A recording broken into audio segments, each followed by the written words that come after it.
আসামিদের উপস্থিতিতে রামিসার ধর্ষণ হত্যা মামলায় যুক্তিতর্ক উপস্থাপন চলছে। শিগগিরই হবে রায় ঘোষণা।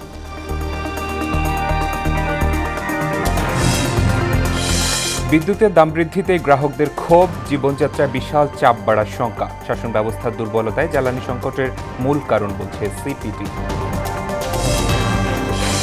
৪১ জেলায় বইছে মৃদু থেকে মাঝারি তাপপ্রবাহ, থাকবে আরও ২-১ দিন বলছে আবহাওয়া দপ্তর। বিপর্যস্ত জনজীবন। এবং চলতি বছরেই সারা দেশে মিড ডে মিল চালু করবে সরকার, বললেন শিক্ষামন্ত্রী। ৩ মাসের মধ্যে সব শিক্ষার্থী পাবে স্কুল ড্রেস।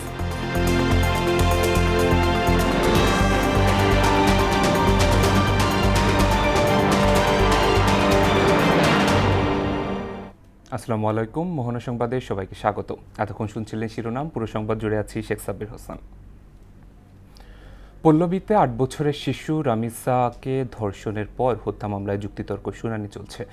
বেলা 11:15টায় ঢাকা মহানগর শিশু সহিংসতা দমন ট্রাইব্যুনালে বিচারক মাসরুর সালেকিনের আদালতে যুক্তিতর্ক গ্রহণ শুরু হয়।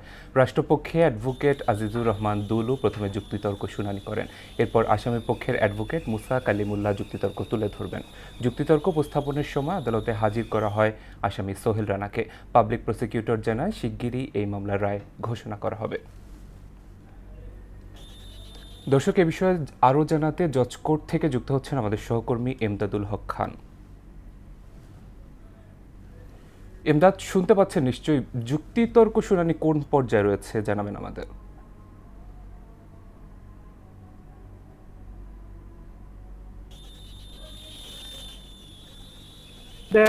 রাষ্ট্রপক্ষের আইনজীবী আজিজুর রহমান দুলু তার বাদী পক্ষের যুক্তি উপস্থাপন করেছেন। এর কিছুক্ষণের মধ্যে আসামি পক্ষের আইনজীবী মুসা কালিমুল্লাহ তার যুক্তি উপস্থাপন করবেন। তো সকাল 8:40 আসামি সোহেল রানাকে কারাগার থেকে আজকে আদালতে নিয়ে আসা হয়েছে এবং তার স্ত্রী স্বপ্নাকে নিয়ে আসা হয় কাশিমপুর কারাগার থেকে আদালতে সকাল 8টায়। আর 11:10 তাদেরকে আদালতে তোলা হয়। আর 11:45 আদালতের কার্যক্রম শুরু হয়। আপনি জানেন যে এই মামলায় গতকালকে আসামি পক্ষের আত্মপক্ষ সমর্থনের দিন ধার্য ছিল। সেখানে আসামি সোহেল রানা নিজের দোষ স্বীকার করে ক্ষমা প্রার্থনা করেন এবং তার স্ত্রী স্বপ্না খাতুন নিজেকে নির্দোষ দাবি করে মামলা থেকে অব্যাহতি চান। তারা একটু প্রথমে আসামি সোহেল রানা একটু চতুরতার আশ্রয় নেন। তিনি ডলার নামে এক ব্যক্তির নাম উপস্থাপন করেন এবং তাকে বলেন যে সে এই হত্যাকাণ্ডে জড়িত। পরবর্তীতে সে আবার নিজেই দোষ স্বীকার করে নেন এবং ডলারের বিষয়টা আদালতে গ্রহণযোগ্য হয়নি, এটা আমাদের রাষ্ট্রপক্ষের আইনজীবী পরবর্তীতে ব্রিফিংয়ে জানান। আর গত 19 মে এই রামিসা হত্যাকাণ্ডটি সংঘটিত হয়। এরপর এই বিষয়টি আলোচনার তৈরি হলে আমাদের প্রধানমন্ত্রী তারেক রহমান ঘটনাস্থলে ছুটে যান, তার বাবা মাকে সান্ত্বনা দেন এবং এই হত্যাকাণ্ডের দ্রুত বিচারের আশ্বাস দেন। সেই লক্ষ্যে কাজ করে আইন শৃঙ্খলা বাহিনী। এবং আপনি জানেন যে এখন সম্পূর্ণ জজ আদালত, সারা দেশেরই জজ আদালতগুলোতে ভ্যাকেশন চলছে। তবে সবার শিশু সহিংসতা ঘটনায় এই একমাত্র এই আদালতটি ভ্যাকেশন বাতিল করে বাংলাদেশের রামিসা হত্যাকাণ্ডের কারণে শিশু আদালতের সব অবকাশকালীন ছুটি বিচারপতিদের বাতিল করে কার্যক্রম চলছে।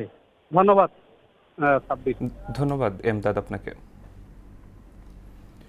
প্রধানমন্ত্রী তারেক রহমানের সঙ্গে সৌজন্য সাক্ষাৎ করেছেন জাতিসংঘ উন্নয়ন কর্মসূচি ইউএনডিপির বাংলাদেশ অফিসের আবাসিক প্রতিনিধি স্টেফান লিলার।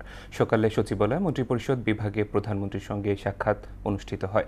সরকার প্রধানের ডেপুটি প্রেস সেক্রেটারি জাহিদুল ইসলাম রনি সাংবাদিকদের এই তথ্য নিশ্চিত করেন। বৈঠকে উন্নয়ন সহযোগিতার ক্ষেত্রে দুই পক্ষের মধ্যে আলোচনা হয়।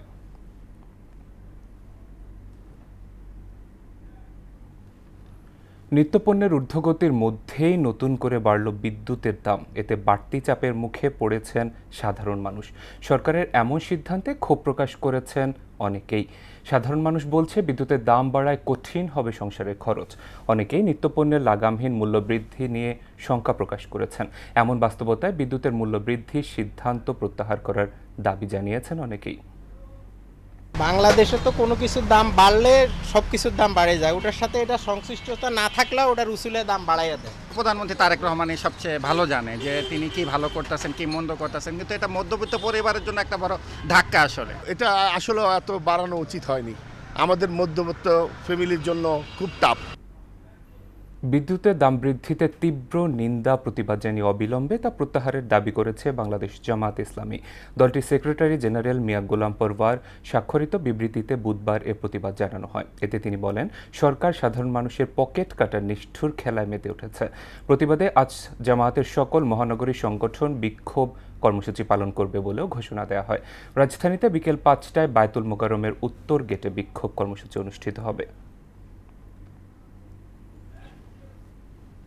মধ্যপ্রাচ্য যুদ্ধই নয় বরং দুর্বল শাসন ব্যবস্থাকে জ্বালানির সংকটের মূল কারণ হিসেবে চিহ্নিত করেছে Centre for Policy Dialogue CPD. সকালে ধানমন্ডিতে সিপিডি আয়োজিত 2025-26 অর্থবছরে বাংলাদেশ অর্থনীতি উত্তরকালীন সময় বহুমাত্রিক চ্যালেঞ্জ বিষয়ক সেমিনারে এসব কথা বলেন সিপিডি নির্বাহী পরিচালক ডক্টর ফাহমিদা খাতুন। তিনি বলেন, সরকারের তাৎক্ষণিক পদক্ষেপে সংকটের প্রভাব কিছুটা মোকাবেলা করা সম্ভব হলেও দীর্ঘমেয়াদে জ্বালানি নিরাপত্তা নিশ্চিত করতে কাঠামোগত সংস্কার অপরিহার্য। ভোক্তা মূল্য সূচক যেটা কিনা সিপিআই, সেই সিপিআইটা কিন্তু প্রায় 0.58% বৃদ্ধি পাচ্ছে।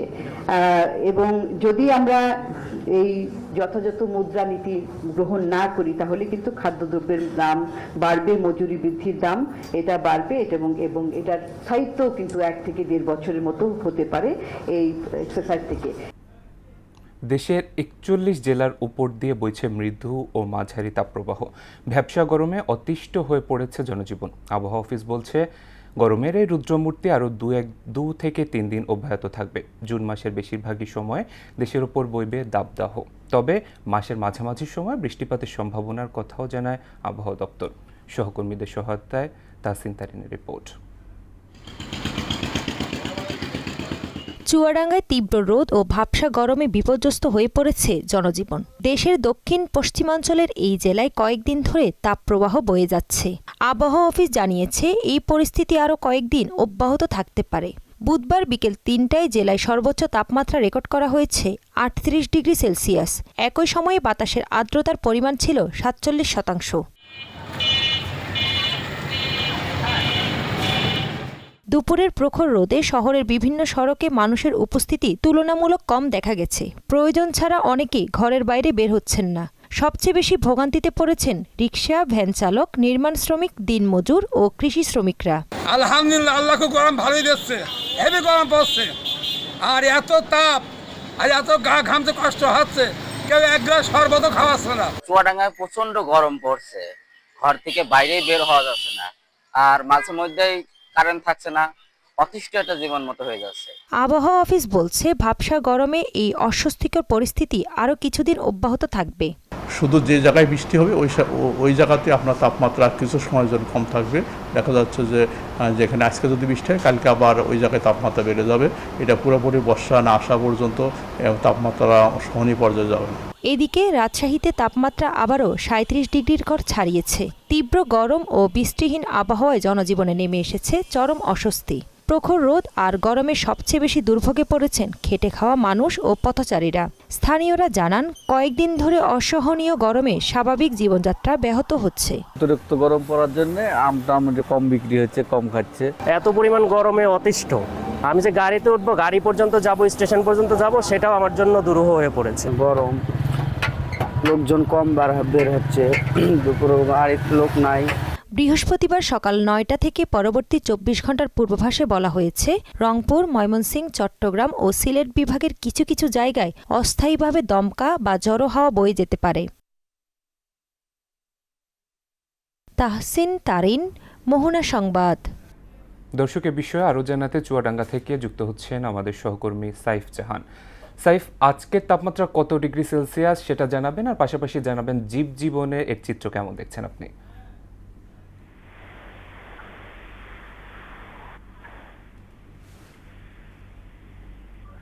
আজ কয়েকদিন ধরে চুয়াডাঙ্গার উপর দিয়ে বয়ে যাচ্ছে তাপদাহ। এই তাপদাহের হাসফাস চুয়াডাঙ্গার খেটে খাওয়া মানুষ কিন্তু ঘর থেকে বেরোতে পারছে না।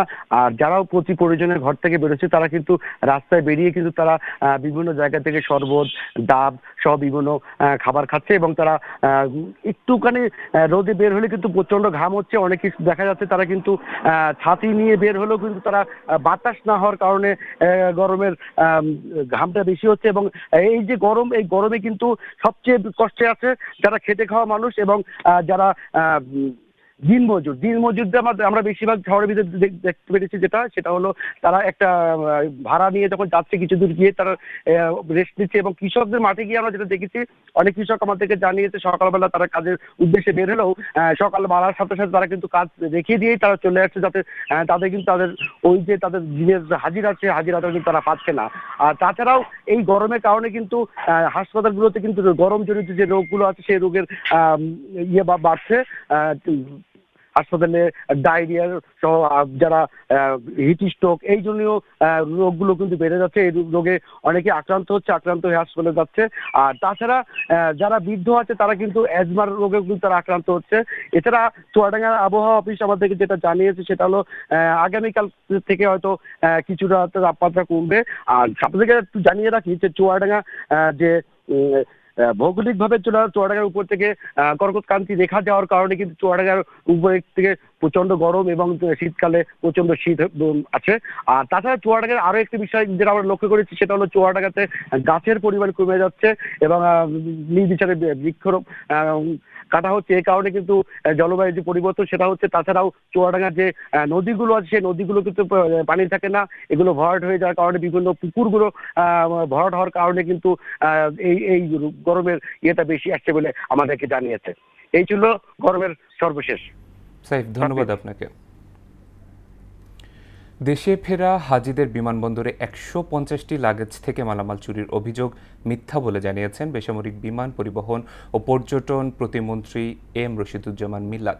সকালে সচিবালয় তথ্য অধিদপ্তর সম্মেলন কক্ষে বেসামরিক বিমান পরিবহন ও পর্যটন মন্ত্রণালয় সম্পর্কিত সমসাময়িক ইস্যু নিয়ে সংবাদ সম্মেলনে প্রতিমন্ত্রী একথা জানান। তিনি বলেন, বিমানবন্দরে সিসিটিভি ও বডি ওর্ন ক্যামেরার ফুটেজ পর্যবেক্ষণ করে তদন্তে 836 পিস লাগেজের মধ্যে 21টি ব্যাগ ছেঁড়া এবং অবস্থা পাওয়া গেছে। 4-5টা লাগেজ কাটা ছিল, ড্যামেজ ছিল 21টি টোটাল, এবং তাতে আপনার এটা কোনো মিসিং এর কোনো অভিযোগ ছিল না। এবং এটা আমাদের এখান থেকে যে হয় নাই তার ভিডিও চিত্র যদি আপনারা দেখতে চান, আমরা 3 মিনিটের একটা ভিডিও আছে, আপনারা ইচ্ছা করলে দেখতে পারেন, তাহলে বুঝতে পারবেন যে কোত্থেকে হয়েছে। আমাদের এখানে হয় নাই, এটা আপনাদেরকে এই সত্যতা নিশ্চিত করার জন্য আমরা ভিডিওটাও নিয়ে এসেছি। চলতি বছরের মধ্যে সারা দেশে শিশুদের মিড ডে মিলের ব্যবস্থা করা হবে বলে জানিয়েছেন শিক্ষামন্ত্রী আ.ন.ম এহসানুল হক মিলন। সকালে রাজধানী মিরপুর ন্যাশনাল বাংলা স্কুলে আয়োজিত প্রাথমিক বিদ্যালয় গোল্ড কাপ ফুটবল টুর্নামেন্টের উদ্বোধনী অনুষ্ঠানে কথা জানান তিনি। বর্তমান সরকার প্রাথমিক শিক্ষাকে গুরুত্ব দিচ্ছে উল্লেখ করে মন্ত্রী বলেন, আগামী 3 মাসের মধ্যে শিশুদের স্কুল ড্রেসের ব্যবস্থা করা হবে। আর প্রধানমন্ত্রীর শিক্ষা বিষয়ক উপদেষ্টা মাহাদি আমিন বলেন, সরকার এমন শিক্ষা ব্যবস্থা গড়ে তুলতে চায় যেন শিক্ষার্থীরা নিজেদের পছন্দমতো বিষয় নিয়ে নিজেদের গড়ে তুলতে পারে।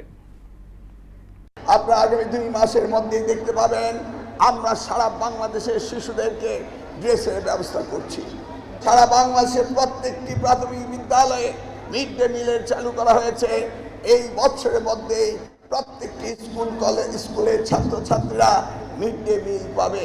আজকে আমাদের সামনে যে ছোট ছোট শিক্ষার্থীরা রয়েছে, আমরা তাদেরকে এমনভাবে গড়ে তুলতে চাই যারা আগামীর বাংলাদেশের সুনাগরিক হয়ে উঠবেন, ভালো মানুষ হিসেবে গড়ে উঠবেন। নৈতিক শিক্ষা, পারিবারিক শিক্ষা, সামাজিক মূল্যবোধ আমরা আমাদের শিক্ষা ব্যবস্থার মাধ্যমে আমাদের শিক্ষার্থীদের হাতে গড়ে তুলতে চাই। পরিবেশের ভারসাম্য রক্ষায় সরকার আগামী 5 বছর পর্যায়ক্রমে সারা দেশে 25 কোটি বৃক্ষ রোপণ করবে, যা এখন চলমান রয়েছে বলে জানিয়েছেন যুব ও ক্রীড়া প্রতিমন্ত্রী আমিনুল হক। পরিবেশ ও জীববৈচিত্র্য রক্ষায় খাল খনন করে দুই পাশে সৌন্দর্য বর্ধন সহ হাঁটার ব্যবস্থা করা হবে বলেও জানান তিনি। সকালে রাজধানীর রূপনগরে বিশ্ব পরিবেশ দিবস উপলক্ষে আয়োজিত র্যালিতে প্রতিমন্ত্রী জানান, ঢাকার 2 সিটি কর্পোরেশনের খালগুলো উদ্ধারের পাশাপাশি পরিষ্কার পরিচ্ছন্ন করার উদ্যোগ গ্রহণ করা হয়েছে। আরও জানাচ্ছেন হুমায়ুন কবির। বিশ্ব পরিবেশ দিবস উপলক্ষে জনসচেতনতা বাড়াতে ডিএমপির মিরপুর বিভাগের পুলিশের সমন্বয়ে ইস্টার্ন হাউজিং থেকে শুরু হওয়া বর্ণাঢ্য র্যালিতে অংশ নেন পল্লবী রূপনগর থানা বিএনপি ও অঙ্গ সংগঠনের নেতাকর্মীরা। এতে প্রধান অতিথি হিসেবে যোগ দেন যুব ক্রীড়া প্রতিমন্ত্রী আমিনুল হক। র্যালিটি বিভিন্ন সড়ক প্রদক্ষিণ করে Pallabi Majidul Islam model high school and college মাঠে গিয়ে শেষ হয়। সেখানে গাছের চারা রোপণ করেন প্রতিমন্ত্রী আমিনুল হক। এর আগে রূপনগর সরকারি প্রাথমিক স্কুল মাঠেও নিম গাছের চারা রোপণ করেন তিনি।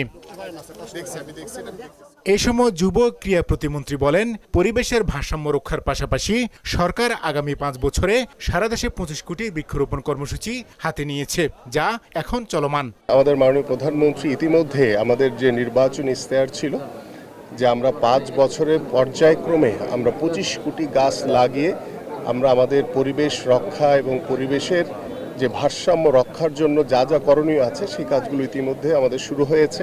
আজকে আমরা যে বিষয়গুলো নিয়ে কাজ করছি, আমাদের মাননীয় প্রধানমন্ত্রী তিনি সুদূর প্রসারী চিন্তা ভাবনা করে এই কাজগুলো আগে থেকেই শুরু করে দিয়েছেন। জীববৈচিত্র্য রক্ষার পাশাপাশি পানি প্রবাহ সচল রাখতে সরকার খাল খনন কর্মসূচি অব্যাহত রেখেছে। 2 সিটির পক্ষ থেকে রাজধানীর খালগুলো উদ্ধার ও পরিষ্কার পরিচ্ছন্নতার কাজ হাতে নেওয়া হয়েছে বলেও জানান যুব ক্রীড়া প্রতিমন্ত্রী। ঢাকা মহানগরীতে যে খালগুলো রয়েছে সেগুলোকে উদ্ধার করা এবং সেগুলোকে পরিষ্কার পরিচ্ছন্ন করে যাতে দুই পাশে ওয়াকওয়ে তৈরি করে যাতে আমাদের সাধারণ মানুষের জন্য যাতে হাঁটার একটি ব্যবস্থা হয়, একটি সুন্দর পরিবেশ তৈরি করা যায়, সে বিষয়গুলো ইতিমধ্যে কাজ করছে আমাদের। হুমায়ুন কবির, মোহনা সংবাদ, ঢাকা। বাংলাদেশ ভারত সীমান্তে পশ্চিমবঙ্গ রাজ্যে কাঁটাতারের বেড়া নির্মাণের তোড়জোড় শুরু করেছে প্রতিবেশী দেশটি। আন্তর্জাতিক আইন এবং দ্বিপাক্ষিক চুক্তি লঙ্ঘন করে শূন্যরেখার কাছাকাছি এই বেড়া নির্মাণের চেষ্টায় সীমান্ত এলাকায় দেখা দিয়েছে উদ্বেগ আর আতঙ্ক। সমস্যা সমাধানে বাংলাদেশকে এখনই শক্ত অবস্থান নেয়ার তাগিদ দিয়েছেন নিরাপত্তা বিশ্লেষকরা। সুমন খানের প্রতিবেদন, জানাচ্ছেন মিশাল বিনতে আনোয়ার।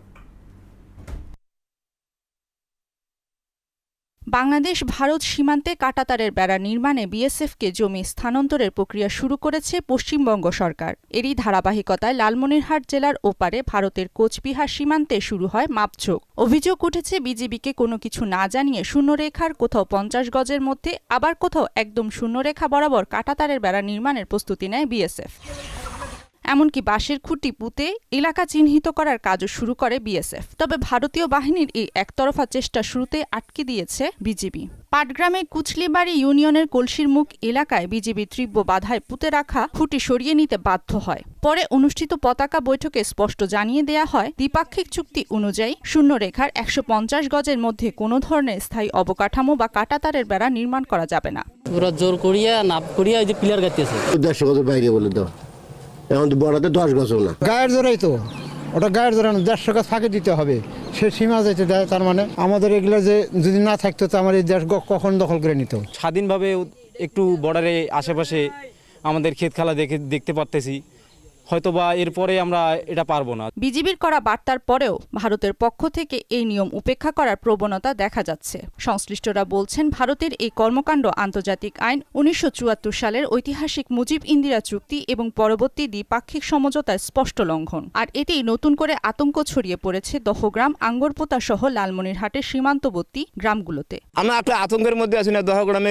এখানে কেলেঙ্কারা, এখানে গরু টানাটানি হয়, বিএসএফ ধরি ডাঙ্গাটাঙ্গি করে, ওরা ফিরে যেতে বাংলাদেশে ঢুকে যায়। হ্যালোজিং লাইটগুলো আছে, এগুলো খুব অতিরিক্ত পাওয়ারি। এই লাইটের কারণে আমাদের কৃষি কাজে ক্ষতি হয়। সীমান্তের এই উত্তেজনা নিয়ে বিজিবির কোনো আনুষ্ঠানিক বক্তব্য পাওয়া না গেলেও নিরাপত্তা বিশ্লেষকের মতে, সীমান্তে সার্বভৌমত্ব রক্ষা এবং সীমান্তবাসী নিরাপত্তা নিশ্চিত করতে ঢাকাকে এখনই কূটনৈতিকভাবে শক্ত অবস্থান নিতে হবে। ভারতের সাথে আমাদের সম্পর্ক এখন 4টা পর্যায়। হয় আত্মসমর্পণ করতে হবে, যা বলে তাই মেনে নিতে হবে, সম্প্রীতি যদি উভয় দেশ সবকিছু মেনে নেয়, 3 হলো সংঘাত, 4 হলো যুদ্ধ। এছাড়া এই 4টা পর্ব ছাড়া বাংলাদেশ ভারতের সম্পর্ক স্বাভাবিক করার আমি কোনো অবস্থান দেখি না। যে কোনো বড় ধরনের সংঘাত এড়াতে সীমান্তে সৃষ্ট এই জটিলতার দ্রুত অবসান চান সীমান্তবাসী।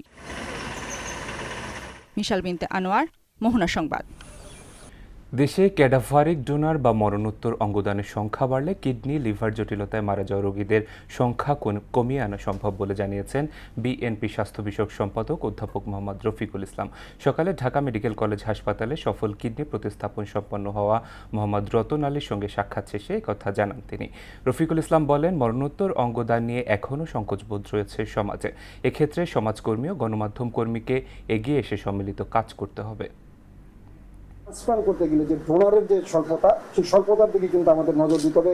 এই জন্য আমরা কিন্তু ক্যাডাভারিক ট্রান্সপ্লান্টেশন থেকে কিন্তু আমরা উদ্বুদ্ধ করছি এবং ক্যাডাভারিক ট্রান্সপ্লান্টেশন বাংলাদেশে পর্যন্ত 2টি হয়েছে এবং সেখানে কিন্তু আমরা উৎসাহিত করি সেই ব্যাপারে যেন এদেশের যারা জনগণ আছেন তারা যেন এগিয়ে আসেন। আমি আশা করব যে এই ট্রান্সপ্লান্টেশন প্রক্রিয়াটি যেন বড় বড় বিভাগীয় শহরে যেন করা যায়, সেই ব্যাপারে সরকার চেষ্টা করবে। নৌবাহিনীর সক্ষমতা বৃদ্ধির লক্ষ্যে সকালে নারায়ণগঞ্জের ডকইয়ার্ড অ্যান্ড ইঞ্জিনিয়ারিং ওয়ার্কস লিমিটেডের একটি ভাসমান ক্রেন আনুষ্ঠানিকভাবে নৌবাহিনীর কাছে হস্তান্তর করা হয়েছে। ডিইডব্লিউতে দেশীয় প্রযুক্তিতে ভাসমান এই ক্রেনটি নির্মাণ কাজ শুরু হয় 2024 সালের 30 জুন। 45 মিটার দৈর্ঘ্য, 15 মিটার প্রস্থ এবং 3 মিটার গভীরতা বিশিষ্ট ক্রেনটি ঘন্টায় সর্বোচ্চ 10.5 মাইল গতিতে চলাচল করতে সক্ষম। ক্রেনটি নৌবাহিনীর অপারেশনাল ও লজিস্টিক সক্ষমতা বৃদ্ধিতে নতুন মাত্রা যোগ করবে বলে আশা জানিয়েছেন নৌবাহিনী প্রধান অ্যাডমিরাল এম নাজমুল হাসান।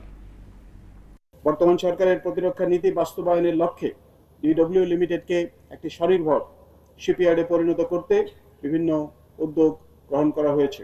এরই অংশ হিসাবে এই ইয়ার্ডের সক্ষমতা বৃদ্ধির লক্ষ্যে অবকাঠামোগত সম্প্রসারণের উদ্দেশ্যে নতুন ভূমি অধিগ্রহণের উদ্যোগ গ্রহণ করা হয়েছে।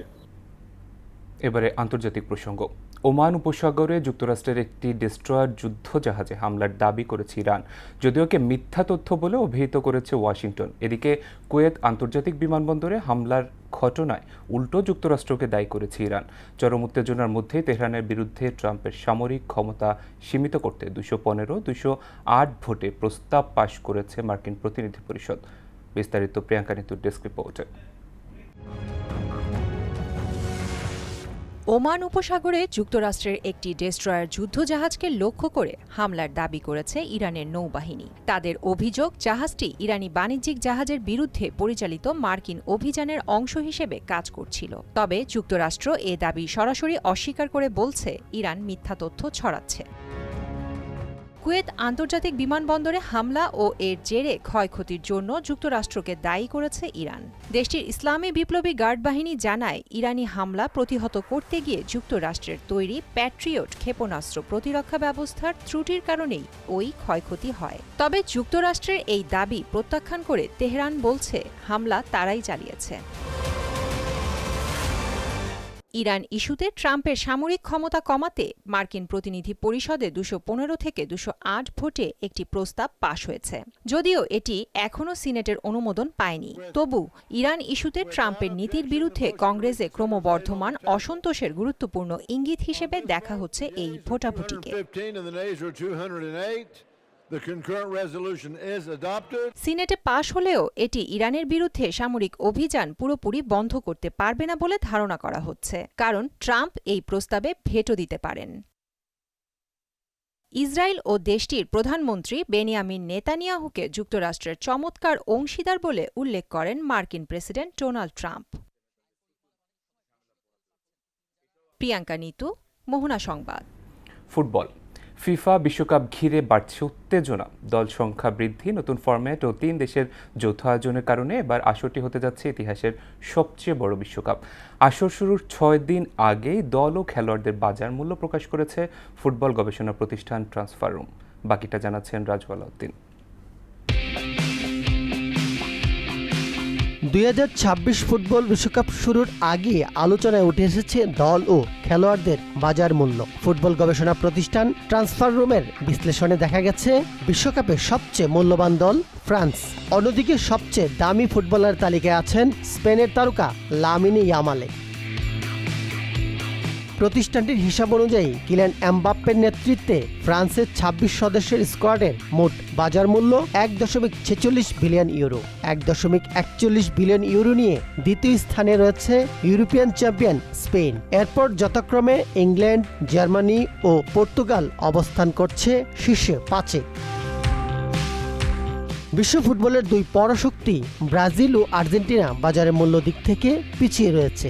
৯৪১ বিলিয়ন ইউরো মূল্য নিয়ে ব্রাজিল ষষ্ঠ এবং ৭৩৯ বিলিয়ন ইউরো নিয়ে বর্তমান চ্যাম্পিয়ন আর্জেন্টিনা অষ্টম স্থানে রয়েছে। দু দলের মাঝে রয়েছে নেদারল্যান্ডস। ব্যক্তিগত বাজার মূল্যের তালিকায় সবার উপরে উঠে এসেছে স্পেন ও বার্সেলোনার তারকা লামিন ইয়ামালে। তার বর্তমান বাজার মূল্য ধরা হয়েছে ২৫৪ মিলিয়ন ইউরো। দ্বিতীয় স্থানে রয়েছেন নরওয়ের আর্লিন হালান্ড, যার বাজার মূল্য ১৯৯ বিলিয়ন ইউরো, আর ১৮০ মিলিয়ন ইউরো নিয়ে তৃতীয় স্থানে আছেন ফ্রান্সের এমবাপ্পে। এদিকে একসময় বিশ্বের সবচেয়ে দামি ফুটবলার হিসেবে পরিচিতি ব্রাজিলিয়ান তারকা নেইমারের বাজার মূল্য বয়স, চোট এবং ধারাবাহিকতার অভাবে উল্লেখযোগ্যভাবে কমে গেছে। বিশেষজ্ঞদের মতে বাজার মূল্যের এই হিসাব খেলোয়াড়দের বর্তমান পারফরম্যান্স, বয়স, সম্ভাবনা, লিগের মান এবং চুক্তির মেয়াদের ভিত্তিতে নির্ধারণ করা হয়েছে। তবে মাঠের লড়াইয়ে এই আর্থিক মূল্য কতটা প্রভাব ফেলে সেটি এখন দেখার বিষয়। রাজু আলাউদ্দিন, মোহনা সংবাদ।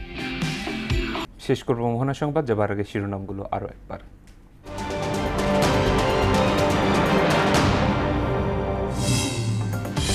আসামিদের উপস্থিতিতে রামিসা ধর্ষণ হত্যা মামলায় যুক্তিতর্ক উপস্থাপন চলছে, শিগগিরই হবে রায় ঘোষণা।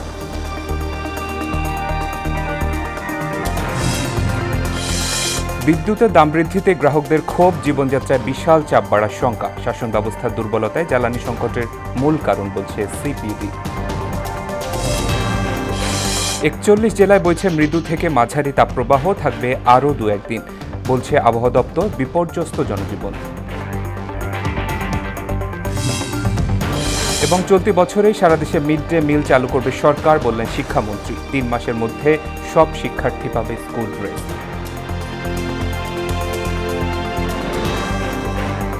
দর্শক, এই ছিল মোহনা সংবাদে। পরবর্তী সংবাদ বিকেল 5:30। এর আগে বিকেল 3টায় দেখবেন সংবাদ এক নজরে।